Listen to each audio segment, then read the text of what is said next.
There's a refresh button.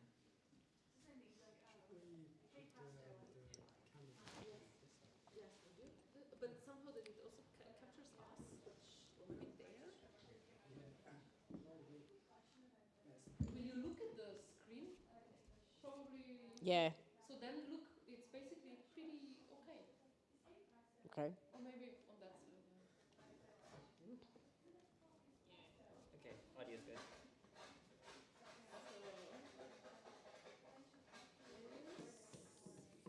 Stream is live. A little bit towards Xylo. But now it's really like nobody else apart from her and me. Maybe that's actually. I need to press the thingy. That would be better, because otherwise. Thank you.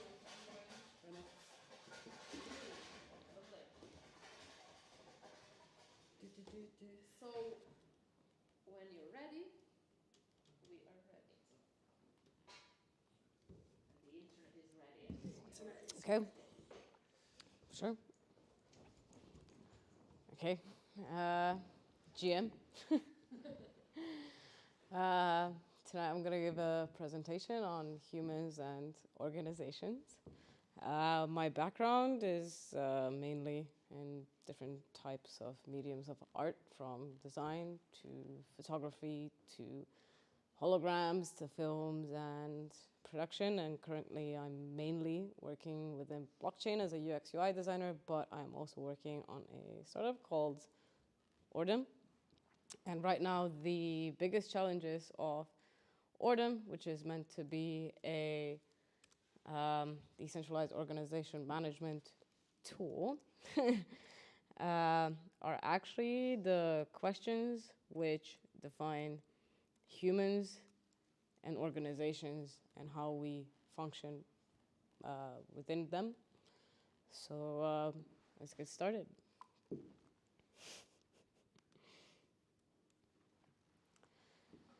So in order to kick off this presentation, I'd like to start with the definition of what an organization is. As you can see here, this is quite a famous painting of an institution coming to a consensus. So an organization defined by Wikipedia is an entity, company, institution, association with one or more people that have a particular purpose. And why are they so important? Also, this is a painting depicting the murder of Caesar. So what I kind of want to say with this image here right now is that if we don't really come to a consensus, this is kind of the outcome. Especially if we are part of a centralized organization. So in order to understand organizations, we need to figure out what they actually are. And in terms of our existing societal systems, they are the building blocks of them.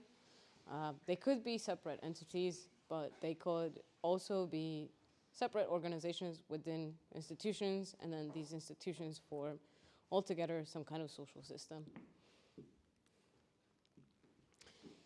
So in order to understand how we got to a point where we have organizations, we need to understand the fundamental definitions of humans, and how are we different from other species on this planet.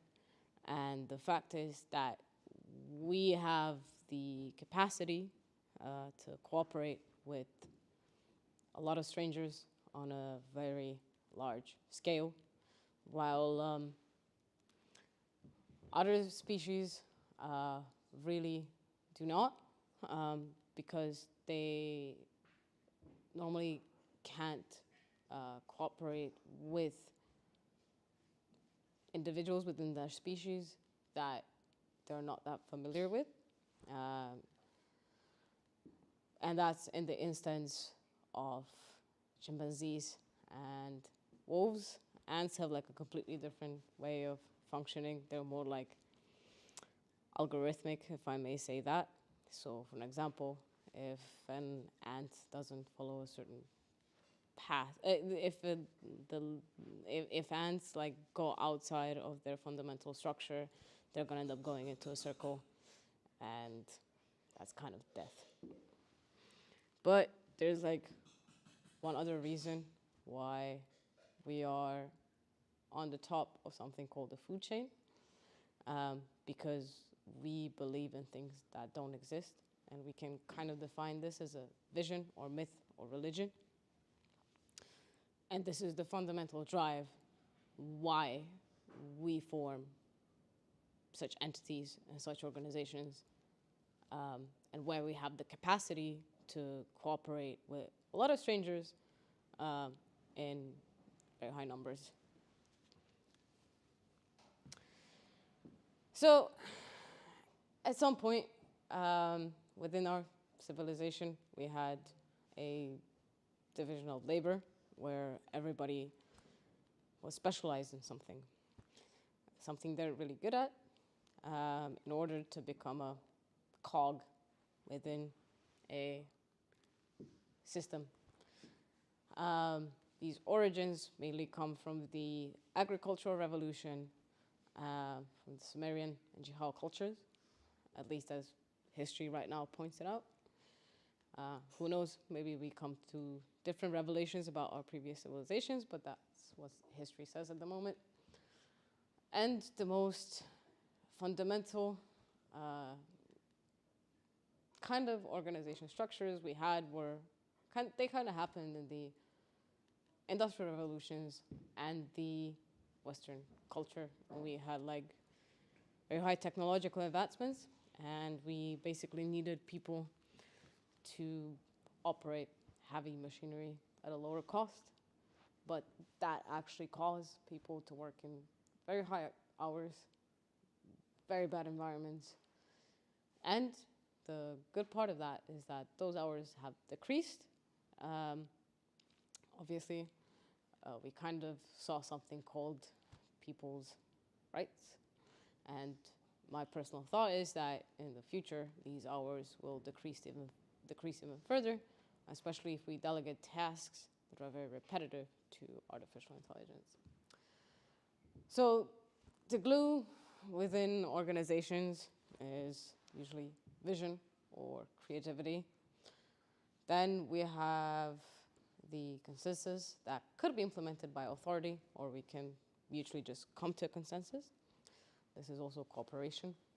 And usually the thing that, well, not usually, but in history, in instances, the thing that would, well, the phenomena that defined often, that underlined vision and creativity was religion. And a good example of that is the Roman Empire, which has implemented Christianity as their main religion in order to maintain and come to a consensus among different types of people that they have conquered. But the fundamental thing of all of these elements is communication. So what are the organizational types of structures? We have corporations, we have institutions, we have states and governments, and we have religions. At least in the widespread sense.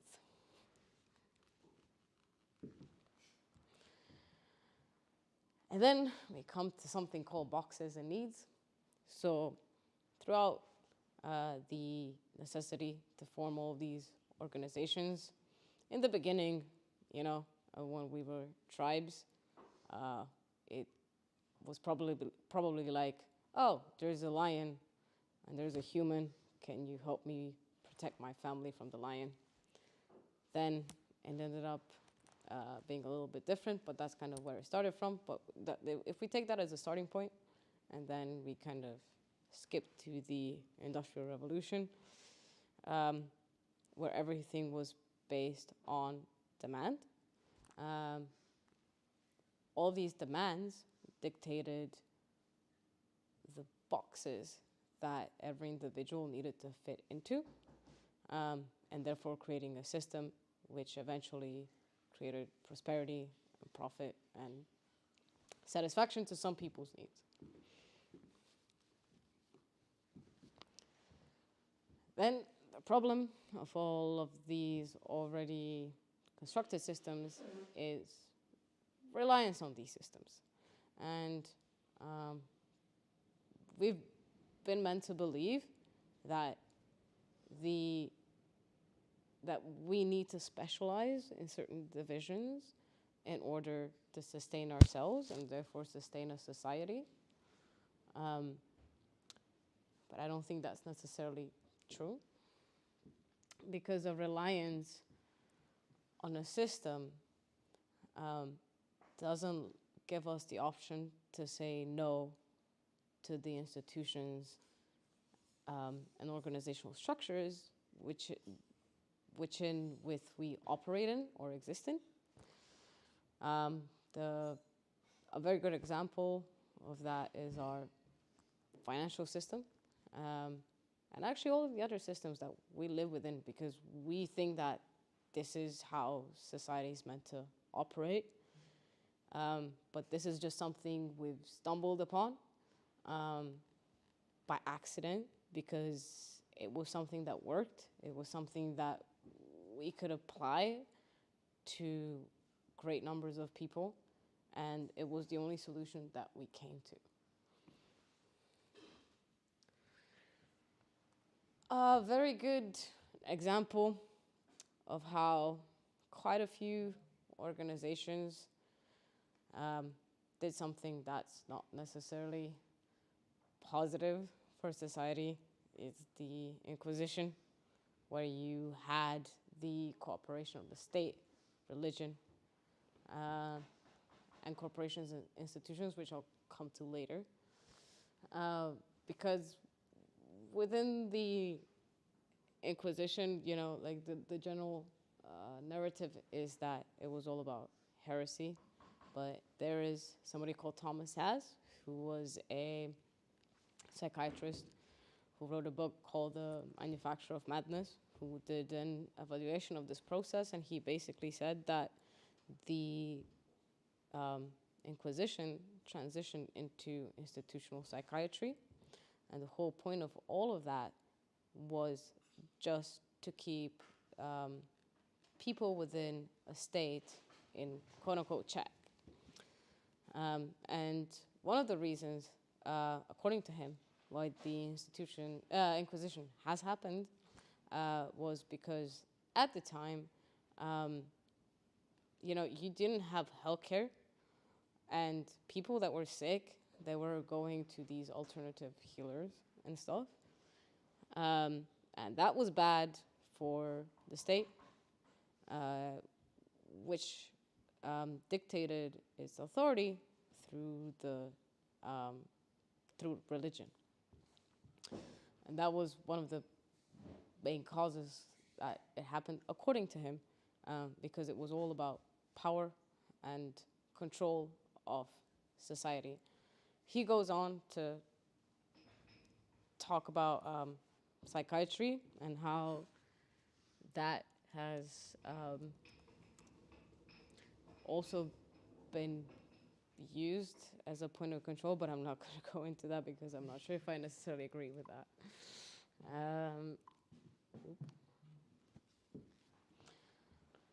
A good example of an organization that said no to things way back in the day was the city-state of Dubrovnik. That when the, slave trading was a thing, which everybody accepted as a norm and thought was something that was acceptable and part of a growing economy and so on, and imperialism. The city-state of Dubrovnik said no to it and was officially the first state to ban that. But that was possible because they didn't have that many counselors, but more importantly, they had the same vision and they had the same, I would even dare say, moral values. But they saw a world from a specific position and they said no, even though this would have been profitable for them and so on, but this was not morally correct. So in their kind of way, they collectively altered a specific myth and together came to a consensus that this is not all right. And anybody could do that on a larger scale, but it's a bit more difficult because it's harder to come to a consensus outside of existing structural norms. So the current structures of organizations that we have are committees or juries. Committees do the enforcements, whilst juries make certain voting decisions. Then we have matrix organizations, where we have two different hierarchies, and let's say you're a member of such an organization and you need to report to two types of people. Then there's something called an ecology, where you have competition. So, for an example, there's a startup. It's not necessarily that direct, but like, so for an example, you have a startup and you have certain things that need to be done, and then people need to fight around who's going to do it first. And then we have the classic pyramids or hierarchical structures, which usually have a leader and everything is like a pyramid that's built around them. And last but not least, we have decentralized organizations, which are leaderless and permissionless. So the thing about all of these organizations is that they have some holes which with reaching a consensus, and if we were to try and make our own organizations, we still don't know which one is the one that actually works. This is kind of how organizational bodies function. We have formal or informal membership, which you usually hear from outside communication, and you usually hear about a vision. And then, okay, let's say that you join this organization, you sign a contract, or maybe you get an NFT or something, and then you're part of it. And now we need to think how somebody fits into an organization. So you have planning, and then we have divisions of labor. So divisions of labor could be a chicken and egg question, because there's a question here. Should we create roles for people that are members, or should we have boxes that they need to fit in? In my personal opinion, there should be 50-50 maybe to a certain degree, but I don't think we should try and cram anybody in a certain box.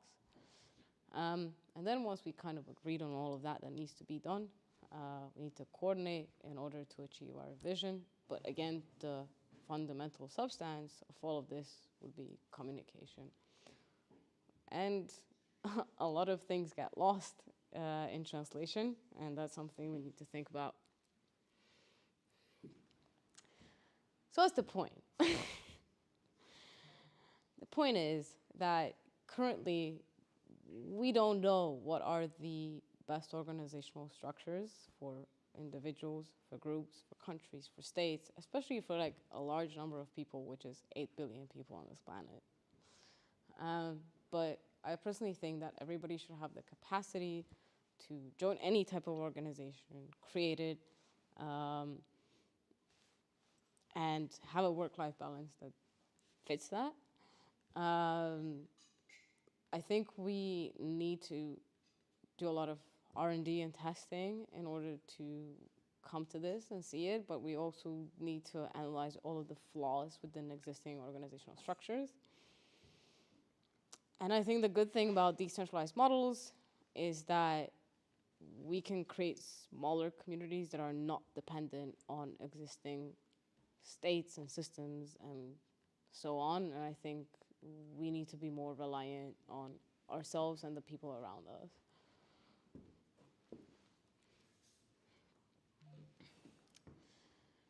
So in order to achieve that, we need specific tooling, and the current tooling and the breakdown is like, so, okay, you're a member of an organization, there's chat groups, which are numerous. We have NFTs, we have DIDs, we have contracts, we have verbal agreements, and so on. We have communication, which we could really dive into when it comes to language and everything else, but like in terms of software, we have mainly chat groups and chat apps. And then we have a vision, which normally consists of a content idea or a manifesto, external communications, social media, ads, word of mouth, events, and the vision of labor, which is something in a decentralized way, at least like D-Work or Wanderlust, but it's not technically decentralized. And then we have planning, for which we can use Notion, Monday, Trello. We have external communications, which are social media, ads, word of mouth events. And then we have voting, which is something like Snapshot, Subsquare, and Commonwealth. So the thing with all of these tools is that they have friction. And the friction comes with discontinuity. So for example, let's go back for a second. If we join a group, let's say it's with an NFT. We still have tools that we need to use that are usually centralized for that. And the problem is that we don't necessarily own our own data. When it comes to communication, that goes beyond software itself. That's something that we need to still figure out how to talk to each other, I think at least, and how to debate in proper ways, how to communicate that we disagree or agree with something. And I think we definitely need to avoid tribalism, because that's usually an aspect of pyramid or hierarchy institutions or organizations. And in terms of vision, I think everybody should question a vision, even if we're a member of organization. I think that should be consistently questioned, especially if we're making a profit off of somebody else's loss. In terms of external communications, sure, word of mouth is like the good old thing. There's events, that's IRL.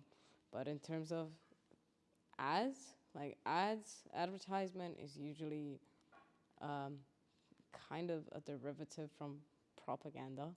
And you're usually made to believe that you need something that you don't necessarily. And when it comes to social media, I'm not even sure if I need to give a breakdown of that, but I'll try to cut it short. Social media is mainly based on data mining and dopamine injections, and they are mainly made to be addictive. And in terms of divisions of labor, the tools that I mentioned here, I think they could possibly work, but they still rely on centralized services, and there might be some friction in the UX. And then when it comes to planning, I think these tools are actually not bad. I think that makes sense. But again, it comes to that stupid basic question, like, how can I not share my data with other people? And how can it just be ours? And how can we have a choice in that? So external comms, we kind of went through that. And voting is something that we really need to R&D, which I'm going to come to in a second. So how do we improve all of this? I think the only way to come to a conclusion of how should we work together and what should be done requires a lot of research, a lot of mistakes, a lot of trial and errors. We need to see what people want, what they need, what are the different types of organizations people want to exist in. How do we behave? How do we want to live? How do we want to make a decision? Like, all of these things are very behavioral, very psychological, and if we're going to make any types of tools, we need to research this first and then test it out. In terms of actual tooling, right now, with all of them, there is a problem with user experience because it's not necessarily intuitive, and a matter of substance. So it depends what these tools that we have provide to us. Do they even enable us to very easily work together? Is it frictionless, which I wouldn't say it is because you have to jump from one to another. And then something that's pretty humane, I think, is communication understanding, which is empathy, patience, and debating in a polite way. Because if we don't really understand each other, I don't see how we can function as a group or individuals. And last but definitely not least, I think every member as part of a society needs to have all their means of survival kind of covered: food, shelter, comfort, so that they can act as autonomous individuals and make their own decisions and their own kind of groundings. And that's it. Woo!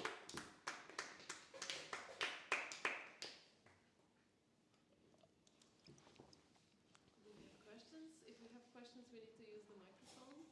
Any questions? You have a comment? So I think, what you said about all the different platforms that exist but are not really working, I think you're 100% right. And it's because they weren't built for what you're trying to achieve. And so the whole idea of the research and development, that's all amazing, but every organization is going to operate differently. And I think as long as you have the foundation of what every organization needs, the rest is going to come as you're studying all of these organizations that are beginning to use your platform. And I think it's going to be one of the strongest things that we'll see in our space. So I'm really proud that you're doing this and really happy that you're doing it as well. Thank you. I'll take that into consideration. I'll help you however you need. Thank you. You're welcome. Any other thoughts?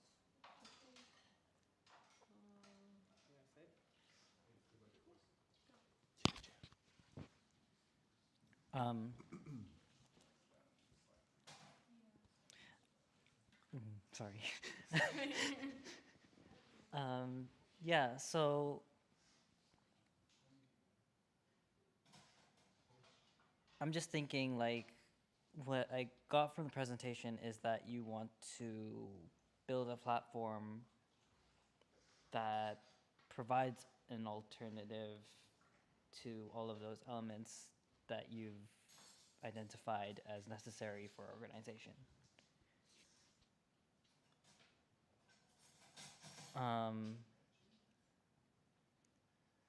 Does that mean that people participating on your platform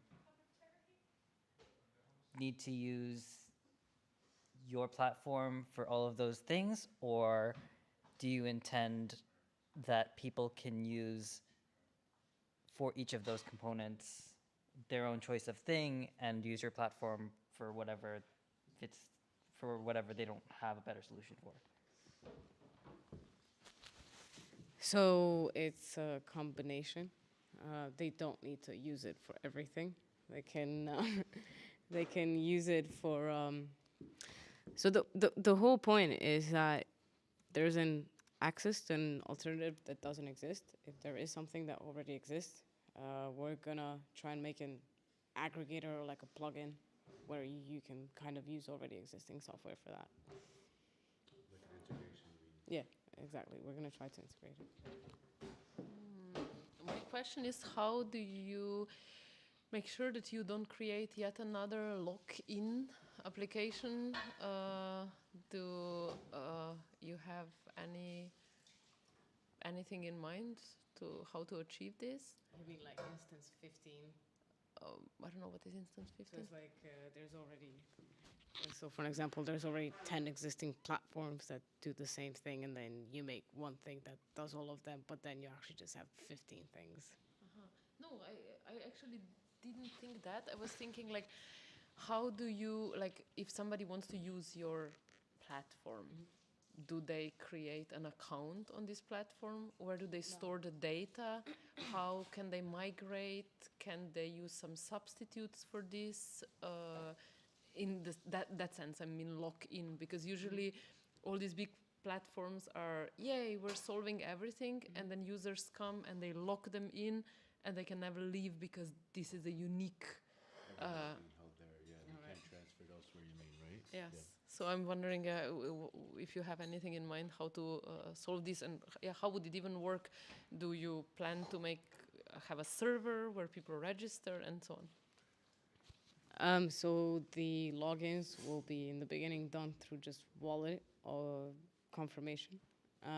Later on, it will be DIDs in the next few months because we're talking with a team that's building the APIs for that with the Kilt blockchain. But everybody, it should be decentralizedly stored in Crust, and we will try to use Vala contracts to make all this stuff private. And well, at least my ambition right now is to enable people to download this. There might be an option, like I'm not sure if we can do this, like making an offline application, but I'm not like that, the technical person for that, and don't quote me on that. But that's kind of the idea of it. Do you need the blockchain thing in, and like, does it have to run on the blockchain? What is the function of the blockchain in the idea? Or like, first of all, can you summarize what is your idea? Because from the talk, I didn't get completely like a gist of what exactly is the app about. Like, I mean, I know because we talked already in the past, but I wonder, like, for somebody who is just watching this presentation to understand, and then does it run on the blockchain, and what is the functionality of that blockchain, or like, why do you need it? So to be honest with you, I haven't even touched up on these things. This was mainly a philosophical discussion about the necessity of tooling for organizations. I didn't even go into that. So this wasn't kind of like a way to promote like what I'm doing, but merely just suggestions that we should all try and solve these problems together, because I'm not even sure if we are going to manage to solve this, or maybe somebody else will solve it.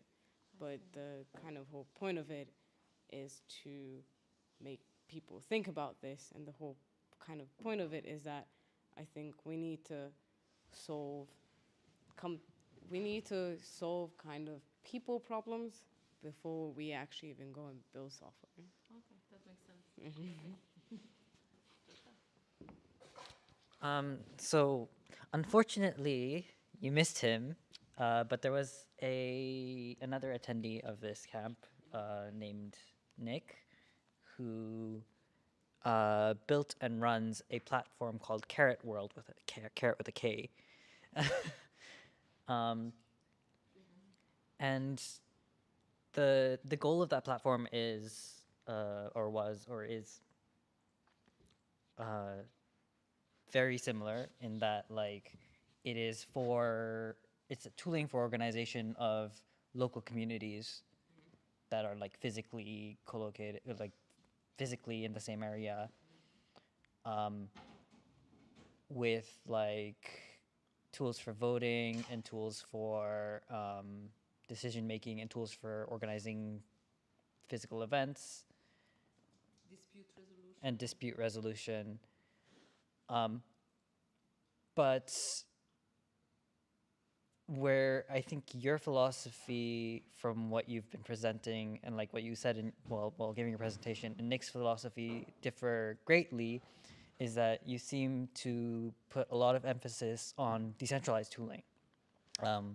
Like when you were going through the different options for different like layers or like components of the thing you want to make, when you pointed out things like Trello or Discord, one of the cons you mentioned was always that they are centralized.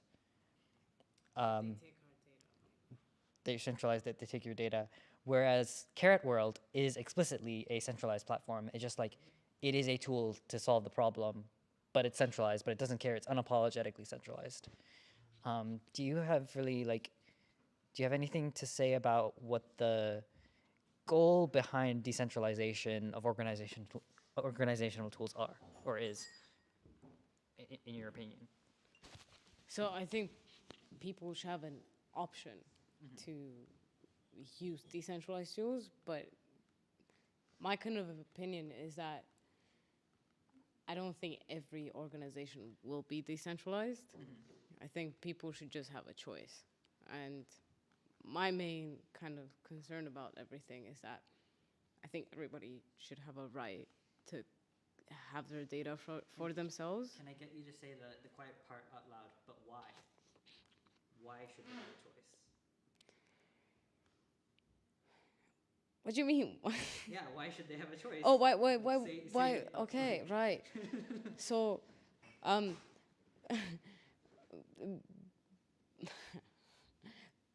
Because I have an answer to that. And to me, freedom is that choice, right? Like, Ownership. autonomy is that choice. well, yeah. Yeah. People should. People should have The autonomy. fact that you have a choice, it is the autonomy. Yeah, Like, exactly. like the fact that. Okay, so like we have like.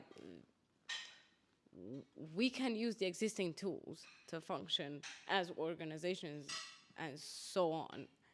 But that for me, the most important thing is like that data is not ours and it's used for something else. And that's my biggest problem with everything personally. And I think every single individual and organization should have the right to not share their data. I think that's a right. And everybody should have a choice, not just for this, but anything else. There should be an alternative to things, and that shouldn't be wrong. Sorry for the leading question. That's fine. Carrot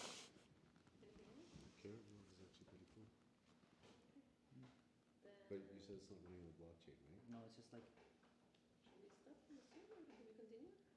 Any other thoughts? any closing thoughts? Any questions for the audience? Do I need to ask questions for the audience? If you want to. We can just say thank you. Okay. Thank you.